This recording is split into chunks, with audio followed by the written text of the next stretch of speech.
Hello everyone. आज मेरे पास एक वोल्टेज स्टेबलाइज़र आया है 250 वाट में, 250 वाट में 0.02 केवी का।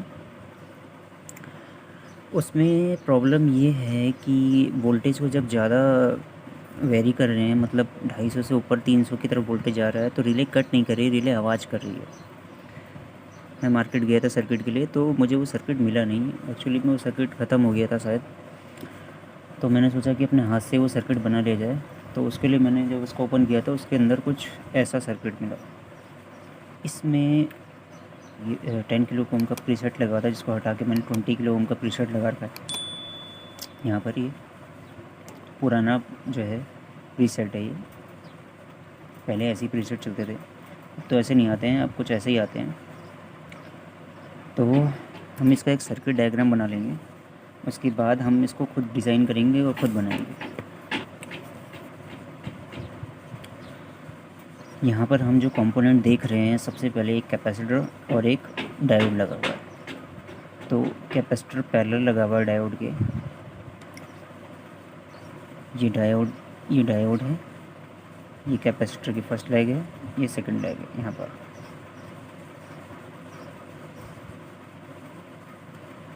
मैं इसको थोड़ा सा क्लीन कर लेता हूँ, और ताकि जो है अच्छे से दिखेगा।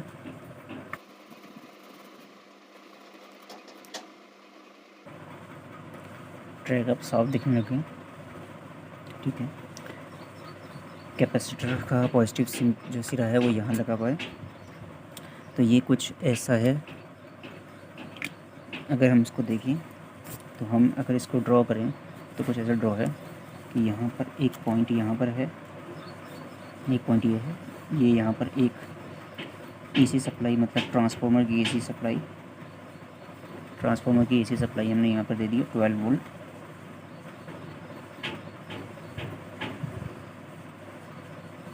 यहाँ पर 14 वोल्ट,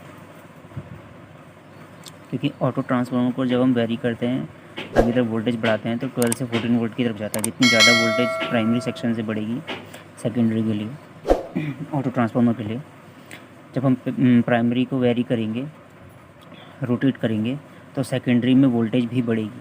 सेकेंडरी में जो वायर निकली होती है 12 वोल्टेज के लिए, वहाँ ये कभी 13 वोल्टेज होता है, कभी 14 वोल्टेज, और लास्ट टाइम जब 14 पे पहुँचता है तो ये कट कर जाता है। तो यहाँ से हम एक वायर निकाल देते हैं यहाँ पर,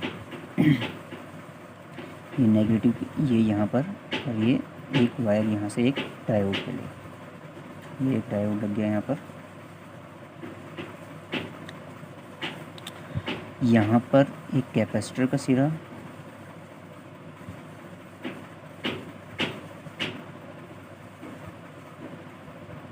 एक कैपेसिटर लग गया। यहाँ ऊपर की तरफ नेगेटिव लग रखा है और पॉजिटिव यहाँ लग रखा है कैपेसिटर, ठीक है।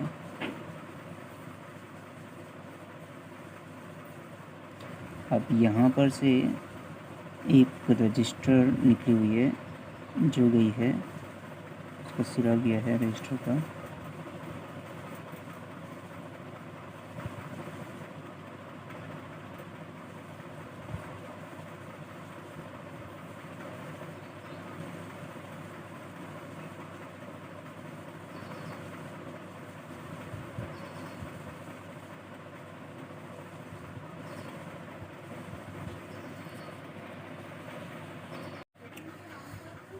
यहाँ पर एक कैपेसिटर है, ये कैपेसिटर हमने अगर बना लिया है। एक डायोड लगा हुआ है, डायोड हमने बना लिया है। अब इस डायोड के जस्ट नीचे, मतलब ये पॉइंट में, इस पॉइंट को हम यहाँ नीचे निकाल देते हैं, क्योंकि यहाँ पर एक रिले की वायर लगी हुई थी, तो हम इसको पॉजिटिव वायर मान लेते हैं रिले के लिए।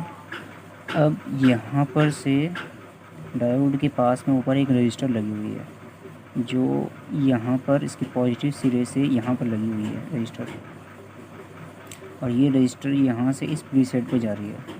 तो हम कुछ ऐसा बना देते हैं इसको। ये रजिस्टर लग गई है, और यहाँ से ये प्रीसेट है, प्रीसेट की लेग नेगेटिव में है, तो इसको नेगेटिव के संग अटैच कर देंगे। ये हमारा प्रीसेट हो गया।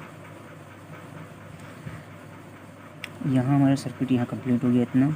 उसके बाद नेगेटिव जो लीड है उसको हम और आगे बढ़ाते हैं। ये नेगेटिव है, ये पॉजिटिव है। और इसको यहाँ पर रिले के फॉर्म में निकाल। यहाँ पर जो बीच में, यहाँ पर बीच में जो इस प्रीसेट का पार्ट है जो बीच में यहाँ पर लगा हुआ है, तो हमने इसको यहाँ पर लगा दिया है। इस प्रीसेट के साथ यहाँ पर एक जीनर डायोड लगा हुआ है, ये जीनर डायोड, और फिर एक रजिस्टर लगा हुआ है। तो ये जीनर डायोड कुछ ऐसा लगा हुआ है यहाँ पर, इसके साथ एक रजिस्टर लगा हुआ है, और ये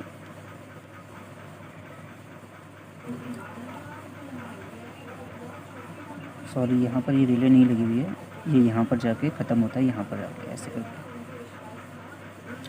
तो ये यहाँ पर हो गया। यहाँ पर एक ट्रांजिस्टर लगा हुआ है, इसकी वैल्यू है BC 547। तो अगर हम इसको ड्रॉ करें, BC 547 कुछ ऐसा दिखाई देता है, थोड़ा सा इधर कर लेता हूँ। BC 547 कुछ ऐसा दिखाई देता है।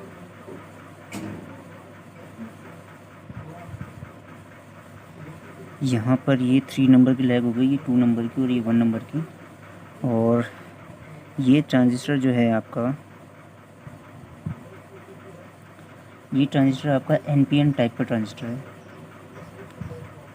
इसको बोलते हैं BC 547। तो अगर ये कुछ ऐसा है और ट्रांजिस्टर हमारा ऐसा लगा हुआ है, तो अगर मैं इसका बेसिक डायग्राम देखूं तो ये डायग्राम कुछ ऐसा बनता है। यहाँ पर से ऐसा ऐसा, एक यहाँ पर, एक यहाँ पर, बंद कर देंगे हम, और ये वाली पिन जो है इसको बाहर निकालेंगे। ठीक है, तो हमें क्या करना है कि जो 3rd नंबर की पिन है, 3rd नंबर की पिन को हम कनेक्ट करेंगे इसके साथ, मतलब ये 3rd नंबर की पिन है। ये जो है आपकी जो बेस है, ये बेस है, ये आपका हो गया एमीटर, और ये आपका हो गया कलेक्टर। तो हम कलेक्टर को जो है यहाँ से इसमें ऐड कर देंगे। एमीटर से हमें एक पॉइंट मिल जाएगा, ये रिले वाला जो पॉइंट यहाँ बनाया था वो यहाँ मिल जाएगा हमें। ये रिले के लिए पॉइंट चला गया, और जो ये वाला बेस वाला पॉइंट है वो बेस वाला पॉइंट हमको यहाँ पर मिल गया। अब यहाँ पर एक कैपेसिटर और बचा हुआ है, ये कैपेसिटर लगा हुआ है बीच में। तो ये कैपेसिटर हमारा इस जीनर डायोड और रजिस्टर के बीच में यहाँ पर से, और ये जो नेगेटिव वाली लाइन है यहाँ पर, तो मैं कुछ उसको ऐसा ड्रॉ कर देता हूँ। ये इलेक्ट्रोलाइटिक कैपेसिटर है, इसको नेगेटिव मान लेते हैं, इसको पॉजिटिव मान लेते हैं, ये पॉजिटिव ही है वैसे। इस कैपेसिटर की वैल्यू जो है वो है 25 वोल्ट 100 माइक्रोफैरड। इसकी 25 वोल्ट 100 माइक्रोफैरड है, सेम है दोनों की। तो इसकी वैल्यू जो है 25 वोल्ट 100 माइक्रोफैरड, इसकी भी 25 वोल्ट 100 माइक्रोफैरड। यहाँ पर जो प्रीसेट है, इस प्रीसेट की वैल्यू 5K से 20K तक। मोस्टली जो है इसको 10K रखो तो ये सही काम करेगा। यहाँ पर एक रजिस्टर है, इसकी वैल्यू निकाल लेते हैं।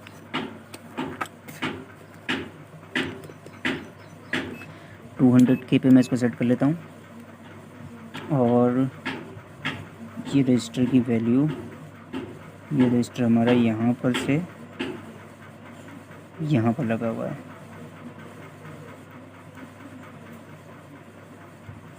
टू पॉइंट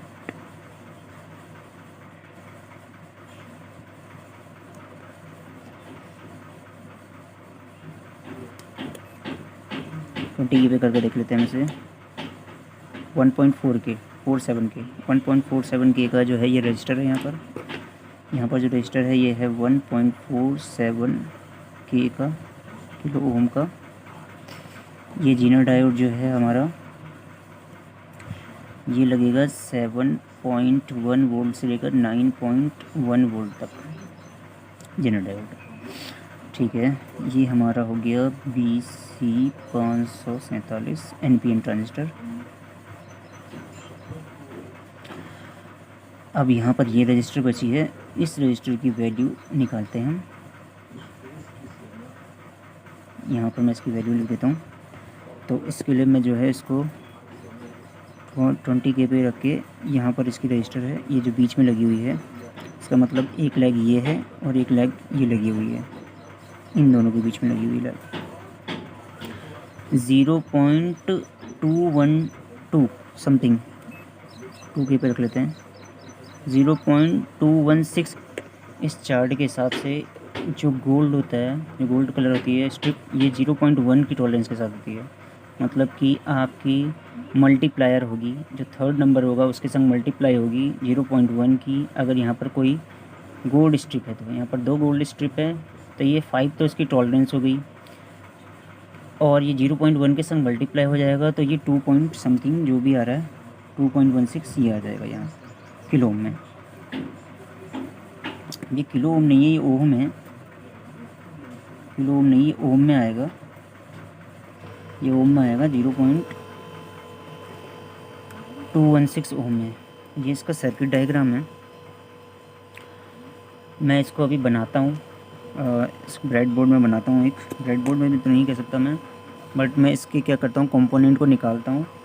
मुझे जो जो कंपोनेंट इसमें ख़राब लग रहे हैं, जैसे कि ये ट्रांजिस्टर ख़राब लग रहा है इसमें, यहाँ से मैं 20 के का हटा के 10 के का लगाऊंगा, और मैं इसको पीसीबी में जनरल पीसीबी बनाऊंगा। और रिले जो है, पहले बड़ी रिले लगी हुई थी, मैं इसमें 10 एम्पियर वाली छोटी वाली रिले लगाऊंगा, और ये बोर्ड बनाने के बाद मैं आपको इसे दिखाता हूँ।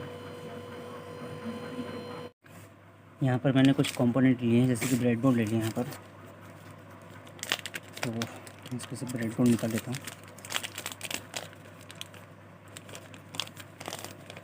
ये आप इसको ब्रेड बोर्ड, ये ब्रेड बोर्ड मैंने यहाँ पर ले लिया है। एक रिले ले लिया मैंने, 2 कैपेसिटर है जो मैंने उसी बोर्ड के निकाल लिए हैं, 25 वोल्ट 100 माइक्रोफैरड के। और यहाँ पर एक जेनर डायोड है, 7.1 वोल्ट की जेनर डायोड रखी है मैंने यहाँ पर, इसको पे रख देता हूँ। ये रजिस्टर है, यहाँ पर दोनों रजिस्टर रखी हुई हैं, और BC547 ये रख दिए मैंने। प्रीसेट ले लिया मैंने ये 10 की का, और एक डायोड था, मैं यहाँ पर 2 डायोड यूज़ करूँगा।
डायग्राम है, इस डायग्राम के हिसाब से हम बना देंगे इसे। डायोड लगा दिए, 2 कैपेसिटर लगा दिया,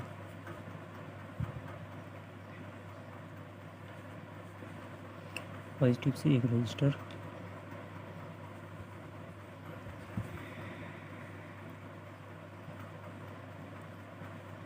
1.4 किलो ओम की 1.4 किलो ओम की रजिस्टर जो है यहाँ लग जाएगी।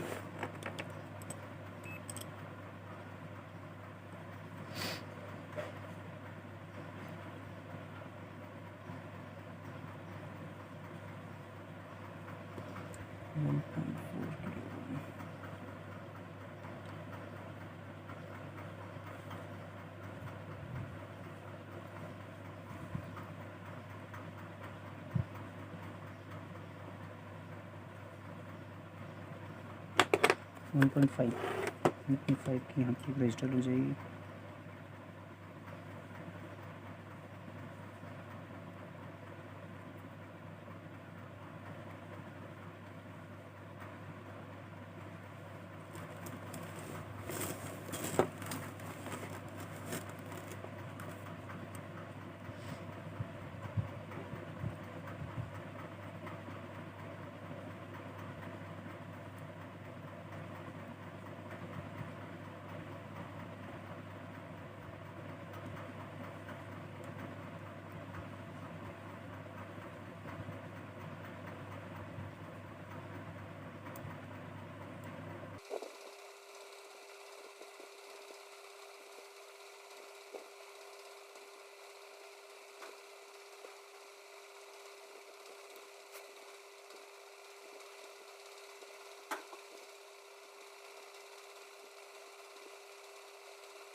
ये सर्किट बन के रेडी हो गया है।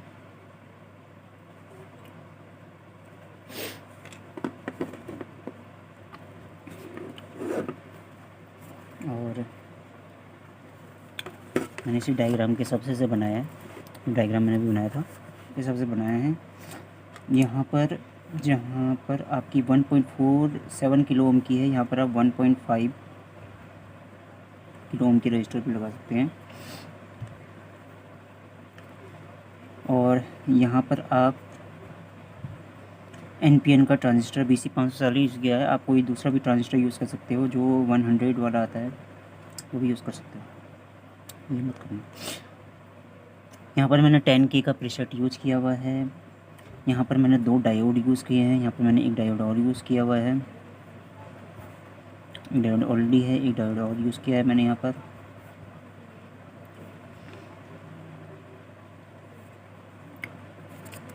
इसको टेस्ट करते हैं और देखते हैं कि ये कैसे वर्क कर रहा है। इसलिए मैं मल्टीमीटर लूँगा। मल्टीमीटर को ऑन करते हैं। मल्टीमीटर को सेट करता हूँ 20 वोल्ट की रेंज में। ये दो प्रॉब है, इसको मैंने सेट किया है 12 वोल्ट में, और मैं इसको यहाँ पर पहले 12 वोल्ट में सेट कर लेता हूँ। 12 वोल्ट के करीबन इसको सेट कर लिया है।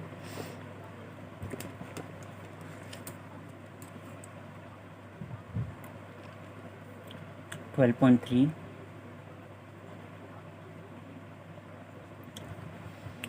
12.3 वोल्टेज के लिए मैंने इसको सेट कर दिया है। आपको दिखा रहा हूँ, वो साइड कर देता हूँ। यहाँ पर वोल्टेज आ रही है, मैंने इसको एक एक्सटर्नल पावर सोर्स के संग मैंने जो है से सेट किया हुआ है। 12.3 वोल्टेज के लिए सेट कर दिया है। मैं यहाँ रिले में वोल्टेज अप्लाई करूँगा।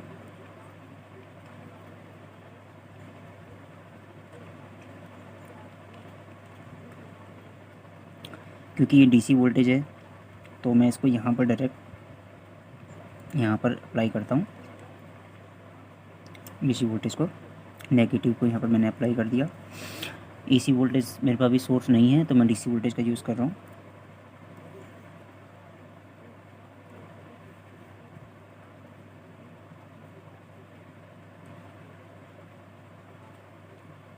सर्किट में कोई फ्लक्चुएशन नहीं है।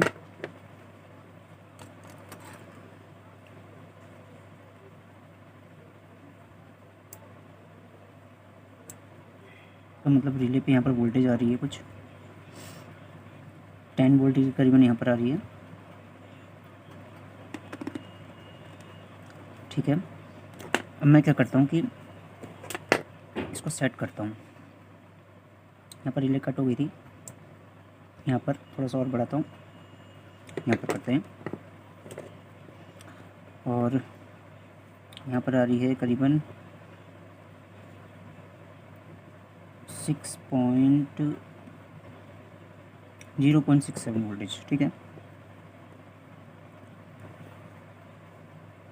यहाँ पर 1 वोल्टेज के करीबन वोल्टेज आ रही है।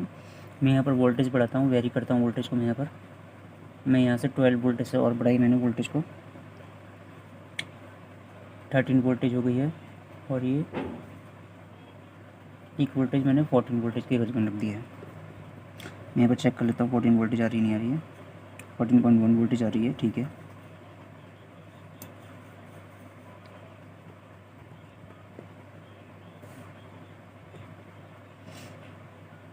सेवन वोल्टेज के करीब यहाँ पर आ गई है।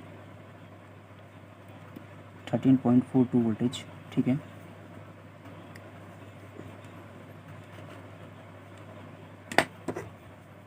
मैं इसको सेट करता हूँ एक बार।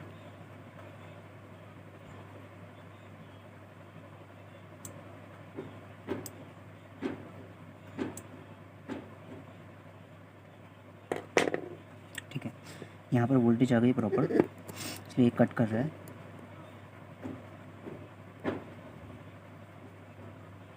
1.41 वोल्टेज की वजह से कट कर दिया इसने यहाँ पर। ठीक है,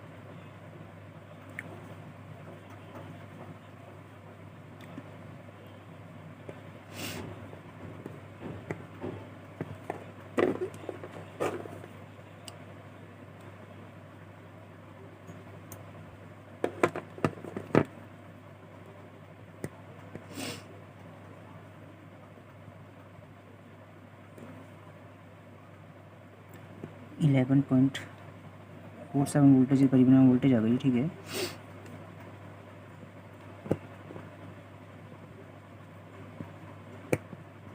मैंने यहाँ पर इसको लगा दिया है मल्टीमीटर को।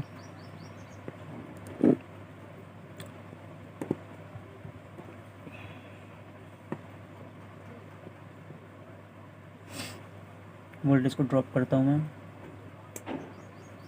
13 वोल्टेज पे कर रहा है तो ये चल रहा है, ऑपरेट हो रहा है। इसका मतलब यहाँ पर रिले ऑन नहीं है, 13 से नीचे और करा, 12 करा तो ठीक है। अब मैंने इसे 14 वोल्टेज पे किया था।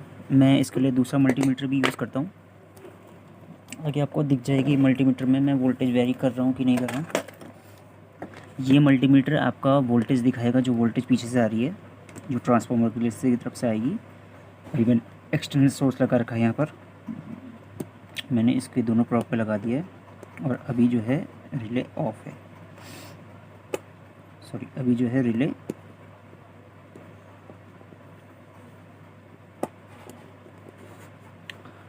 तो घुमा देता हूँ पास में।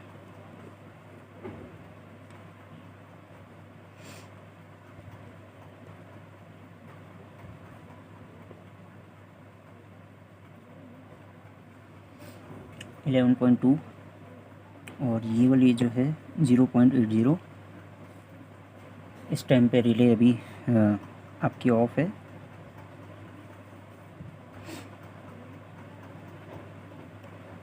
वैसे मैं वोल्टेज बढ़ाऊंगा, यहाँ पर वेरी कर रहा हूँ वोल्टेज 12.235 यहाँ बढ़ते जा रही है, नीचे यहाँ भी वेरी होते जा रही है।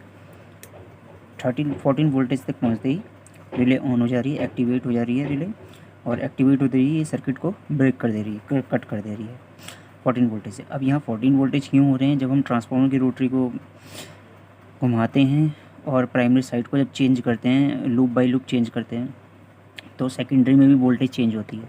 अभी एक्चुअली में 12.3 वोल्टेज आती है, पर जब हम वोल्टेज को बढ़ाते हैं, उससे वोल्टेज को बढ़ाते हैं तो वोल्टेज यहाँ सेकेंडरी में भी बढ़ने लग जाती है।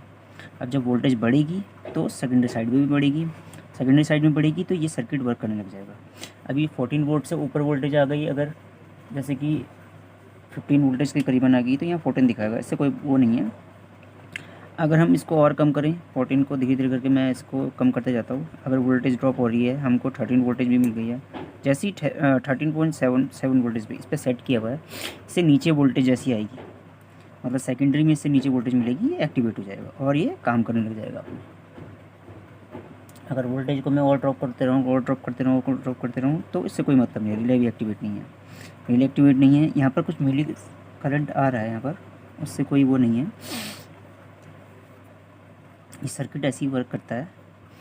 तो अगर हम इसको एक प्रकार से ऐसे करके देखें कि यहाँ पर जो वोल्टेज है, हम जब इसको बढ़ा रहे हैं, वेरी कर रहे हैं, जब हम इस वोल्टेज को धीरे धीरे मैं इसको वेरी करते जा रहा हूँ, तो सेकेंडरी साइड में वोल्टेज जो रिले के लिए वोल्टेज है, यहाँ पर भी वेरी होती जा रही है। 10 वोल्टेज हो गई, 11 वोल्टेज, अभी रिले एक्टिवेट नहीं है, 12 वोल्टेज और 13.4 वोल्टेज, 13.6 वोल्टेज, ये हो गया 13.7 और ये 8 और ये 14 वोल्टेज पे एक्टिवेट हो गई रिले। 14 वोल्टेज जाते ही ये रिले एक्टिवेट हो जाती है। ये सर्किट की वर्किंग थी, प्रॉपर वर्किंग तो यही है इसकी। ये ओल्ड टाइप सर्किट था, न्यू टाइप सर्किट में मैंने थोड़ा सा कन्वर्ट करने की कोशिश की है और ये प्रॉपर सही भी रहा। अगर आपको सर्किट नहीं मिलता है तो आप इसको ऐसे ही बना सकते हो, और मैंने जो है इसकी सर्किट डायग्राम आपको दे दूँगा, वीडियो में आपको दिख ही रही है सर्किट डायग्राम। बाद इस सर्किट को मैं लाइव ट्रांसफार्मर पर लगाऊंगा और मैं आपको तब इसके आगे दिखाऊंगा कि ये कैसे वर्क कर रहा है।